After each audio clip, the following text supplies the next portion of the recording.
আপোনালোকৰ যদি ration card আছে তেতিয়াহ'লে আপোনালোকৰ কাৰণে আজি এই ভিডিঅ'টো অতি ইম্পৰ্টেণ্ট ভিডিঅ' এটা। যদি আপোনালোকৰ ৰেচন কাৰ্ড আছে তেতিয়াহ'লে আপোনালোকে KYC কমপ্লিট কৰিব লাগিব। আজি মই আপোনালোকক এই ভিডিঅ'ৰ জৰিয়তে এই সকলোখিনি জনাম যাতে আপোনালোকে KYC কেনেকৈ কমপ্লিট কৰিব। তাৰপিছত যি মুখ্যমন্ত্ৰী হিমন্ত বিশ্ব শৰ্মা ডাঙৰীয়াই ঘোষণা কৰিছে যে 15 লাখ নতুনকৈ ৰেচন কাৰ্ড প্ৰদান কৰিব। এই 15 লাখ ৰেচন কাৰ্ড আপোনালোকে কেনেকৈ লাভ কৰিব, কেনেকৈ আবেদন কৰিব পাৰিব।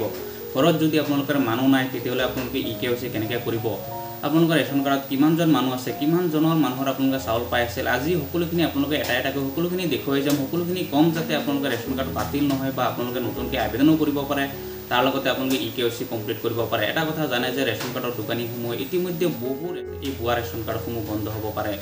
তাৰ লগতে এটা কথা আপোনালোকে জানিব লাগিব যাতে যি KYC আৰম্ভ কৰিছে সেইটো লাষ্ট ডেট আছিলে 15 জুন। 15 জুনৰ পৰা ইতিমধ্যে 25 তাৰিখলৈকে ইয়াৰ বৃদ্ধি কৰিছে। গতিকে আপোনালোকে এই 25 তাৰিখৰ ভিতৰত আপোনালোকে KYC কমপ্লিট কৰিব লাগিব, তেতিয়াহে আপোনালোকৰ ৰেচন কাৰ্ডটো থাকিব। গতিকে আপোনালোকে এই সকলোখিনি জানিবলৈ আপোনালোকে ভিডিঅ'টো স্কিপ নকৰাকৈ সম্পূৰ্ণকৈ আপোনালোকে চাই থাকিব।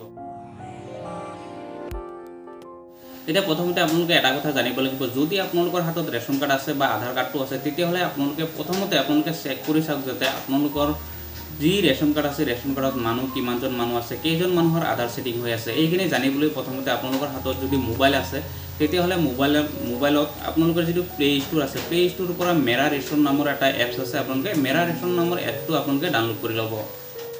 যেতিয়া আপোনালোকে ডাউনলোড কৰিব, ডাউনলোড কৰাৰ পিছত আপোনালোকে মেৰা ৰেচন যিটো আছে মেৰা ৰেচনটো আপোনালোকে অ'পেন কৰিব। অ'পেন কৰাৰ পিছত চাওক ইয়াতে আধাৰ ছেটিং বুলি লিখা আছে, আপোনালোকে এই আধাৰ ছেটিঙত আপোনালোকে ক্লিক কৰিব। ক্লিক কৰাৰ পিছত যদি আপোনালোকৰ হাতত ৰেচন কাৰ্ড আছে তেতিয়াহ'লে ৰেচন কাৰ্ডৰ নাম্বাৰটো বহাই দিব, যদি আপোনালোকৰ আধাৰ কাৰ্ড আছে আধাৰ কাৰ্ডৰ নাম্বাৰটো হ'লেও আপোনালোকে ইয়াতে বহাই দিব। বহাই যেতিয়া আপোনালোকে ছাবমিট কৰি দিব তেতিয়া ইয়াতে আপোনালোকে চাব সকলোখিনি মানুহৰ নাম আহি গৈছে, যিখিনি আধাৰ চেণ্ডিং হৈ আছে, যিখিনি আধাৰ কাৰ্ডৰ লগত ৰেচন কাৰ্ড যিটো আছে ৰেচন কাৰ্ড লিংক হৈ আছে, সেই মানুহখিনি ইয়াতে শ্ব' কৰিব আৰু এই মানুহখিনি আপোনালোকে KYC কমপ্লিট কৰিব লাগিব। ইয়াত চাওক ধুনীয়াকৈ লিখা আছে যে আপোনালোকৰ ৰেচন কাৰ্ডৰ নাম্বাৰটো আহি গৈছে, যিটো দোকানী হয়, যিটো ৰিটেইলাৰ হয়, সেই ৰিটেইলাৰ নাম্বাৰটো ইয়াতে আছে, আপোনালোকে কোনটো দোকানত আপোনালোকৰ ৰেচন কাৰ্ডটো আছে এই সকলোখিনি ইয়াতে আপোনালোকে চাব পাৰিব। তাৰ লগতে ইয়াত যিখিনি আধাৰ ছেটিং লিখা আছে, ES লিখা আছে, এই সকলোখিনি মানুহৰ আপোনালোকে KYC কমপ্লিট কৰিব লাগিব। গতিকে এই KYCখিনি যি ৰেচন দোকানীসমূহে আপোনালোকৰ সম্পূৰ্ণ বিনামূলীয়াকৈ এই ৰেচন কাৰ্ডৰ যিটো KYC আছে এইটো কমপ্লিট কৰিব লাগিব। এইটো ইতিমধ্যে চৰকাৰী অৰ্ডাৰ দিছে যে অৰ্ডাৰ মৰ্মে যি 25 জুন আছে 25 জুনৰ ভিতৰত এই KYC কমপ্লিট কৰিব লাগিব। এতিয়া এটা কথা হৈছে যিখিনি মানুহ ঘৰত আছে সেইখিনি মানুহক আপোনালোকে KYC কমপ্লিট কৰিব পাৰিলে, ৰেচনৰ দোকানী হওক, ঘৰত গৈ হওক বা ৰেচনৰ দোকানত গৈ আপোনালোকে KYCটো কমপ্লিট কৰিব পাৰিছে। কিন্তু যিখিনি মানুহ এতিয়া ঘৰত নাই সেইখিনি মানুহক কেনেকৈ আপোনালোকে KYC কৰিব। এতিয়া এটা কথা হৈছে আপোনালোকে মনত ৰাখিব, KYCৰ কাৰণে আপোনালোকৰ যিটো আধাৰ কাৰ্ড আছে এই আধাৰ কাৰ্ডখিনি আপোনালোকে জেৰক্স কৰি যিটো দোকানী আছে, যিটো ৰেচনৰ দোকানী আছে, এই ৰেচন দোকানীৰ হাতত আপোনালোকে জমা দিব। এইটো এটা প্ৰক্ৰিয়া আছে, এটা প্ৰচেছ আছে। যিসমূহ মানুহ ঘৰত নাই সেই মানুহসমূহৰ যি আধাৰ কাৰ্ড আছে এই আধাৰ কাৰ্ডসমূহ ৰেচনৰ দোকানীয়ে যি ছাপ্লাই অফিচ আছে এই ছাপ্লাই অফিচত গৈ তেওঁলোকে এইখিনি KYC কৰাব পাৰে। গতিকে এইসমূহ মানুহৰ যিখিনি মানুহ এতিয়ালৈকে ঘৰত নাই আপোনালোকে সেই মানুহখিনিক আপোনালোকে বিনামূলীয়াকৈ আপোনালোকে 1 টকা দিব নালাগে। কাৰণ এটা কথা গম পাইছোঁ যে বহুত ৰেচন দোকানী আছে ইতিমধ্যে পইচাৰ কাৰণে এই KYCখিনি কাম কমপ্লিট কৰা নাই, যিখিনি মানুহ ঘৰত নাই, কাৰণ তেওঁলোকৰ 500ৰ পৰা 200 টকালৈকে তেওঁলোকে বিচাৰি আছে যাতে ৰেচন কাৰ্ডৰ দোকানীসমূহ। গতিকে আপোনালোকে এইসমূহ 1 টকাও আপোনালোকে কাকো নিদিব, 1 টকাও আপোনালোকে ৰেচনৰ দোকানীক দিব নালাগে, সম্পূৰ্ণ বিনামূলীয়াকৈ এই যি KYC আছে KYC কমপ্লিট কৰিব পাৰিব।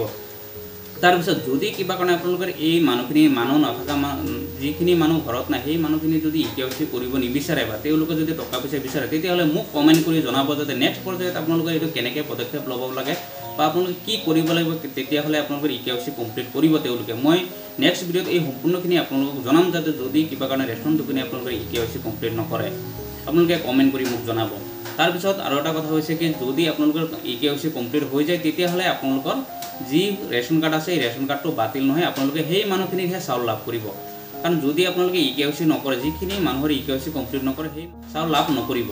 কাৰণ এটা কথা জানে যে ইতিমধ্যে ভুৱা ৰেচন কাৰ্ড হাজাৰ ভুৱা ৰেচন কাৰ্ড দোকানীবিলাকে বনাই ৰাখিছে। সেই ভুৱা ৰেচন কাৰ্ডসমূহ যাতে বন্ধ হ'ব পাৰে তাৰ কাৰণে চৰকাৰৰ মেইন উদ্দেশ্য হৈছে এইটো, যাৰ কাৰণে KYC কমপ্লিট কৰিব লাগে। কাৰণ বহুত মানুহ হৈছে ইতিমধ্যে মৰি গৈছে, তেওঁলোকে এতিয়ালৈকে ৰেচন পাই আছে, তেনেকুৱা বহুত মানুহ আছে। কাৰণ সেই মানুহসমূহ যাতে ৰেচন বাতিল হ'ব পাৰে, বাতিল হৈ যিখিনি অৰিজিনেল আচলতে জিনিয়ন মানুহ আছে জিনিয়ন মানুহখিনি যাতে চাউল পাব পাৰে তাৰ উদ্দেশ্য হৈছে চৰকাৰৰ KYC কৰাৰ উদ্দেশ্য।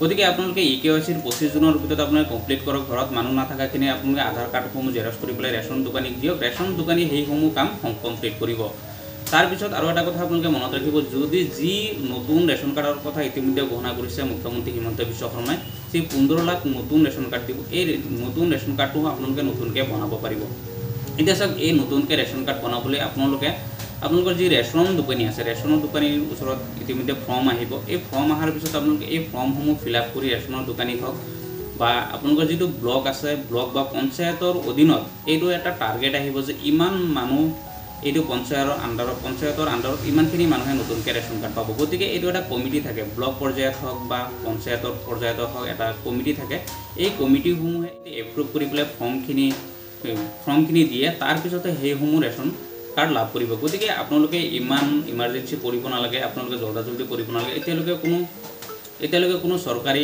অৰ্ডাৰ অহা নাই এতিয়ালৈকে ফৰ্ম অহা নাই ফৰ্ম যেতিয়া আহিব আপোনালোকে গম পাব তেতিয়া ৰেচন দোকানীৰ পৰা আপোনালোকে ফৰ্মটো কালেক্ট কৰি ফিল আপ কৰি আপোনালোকে জমা দিব নেক্সট পৰ্যায়ত যেতিয়া এইসমূহ অৰ্ডাৰ আহিব তেতিয়াহে আপোনালোকে নতুনকৈ ৰেচন কাৰ্ড লাভ কৰিব গতিকে আপোনালোকে অনলাইন হওক বা অন্য মানুহৰ দ্বাৰা আপোনালোকে যে টকা পইচা দি পেলাই যে ৰেচন কাৰ্ড বনাই দিব তেনেকুৱা চিষ্টেম নাই যেতিয়ালৈকে অৰ্ডাৰ নাহে যেতিয়ালৈকে টাৰ্গেট নাহে তেতিয়ালৈকে আপোনালোকে ৰেচন কাৰ্ড লাভ কৰিব নোৱাৰে